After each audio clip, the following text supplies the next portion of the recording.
the ladies there, they're fantastic. And they're a mix of people who've never danced in their lives, who are now devoted to it.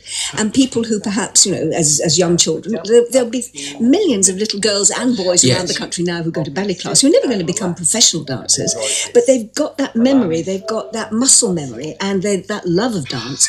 And they come back to the classes too and love it. So it's for everybody. And do men do it? The other thing about it is, you know, because there's sort of aerobics as part of it as well, it's sort of uplifting. It's very good for your mental health. We hear a lot today, don't we, about mental health of the country.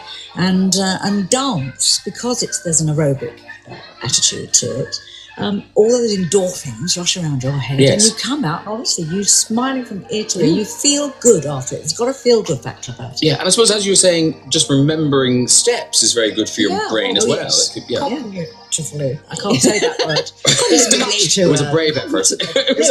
But you understood what I meant. Yeah, no, I absolutely did. Now, it's a big day for Elaine Page, because you're here to tell us about the Royal Academy of Silver Swans. But you're also on the televisual tonight. Yes. On BBC Two at 9 o'clock. That's extraordinary that it should be on the same day. Yes, this is a programme that's been made about, well, it's sort of telling the story of how Evita came to be made into a musical.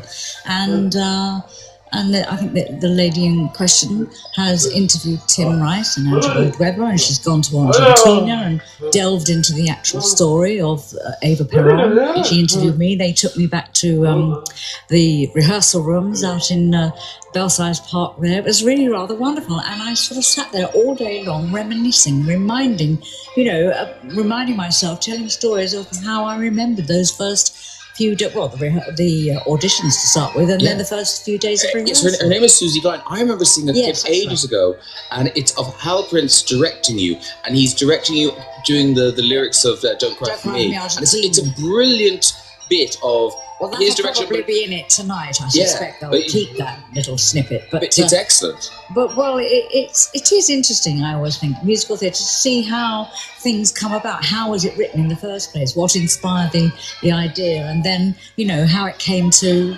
live and be on stage in so many countries. It's in Australia at the moment, doing rather well, I think. I can't believe it's 40 years. You know, 40 years, it seems excessive. It seems excessive. And she doesn't look a day older, does she? No. Thank you, that's friendship. That's radio.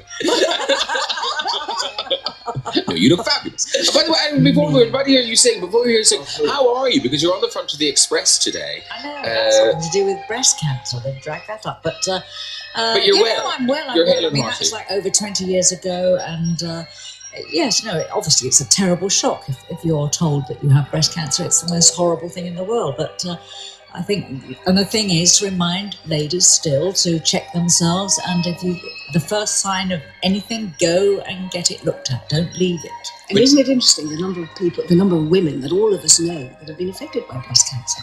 We all have friends or family, people that have everybody been knows involved with it. Yes, no, really, everybody does. Yeah. We'll have more from Angela and Elaine after a dance-related number from Ms. DP. It is Shall We Dance?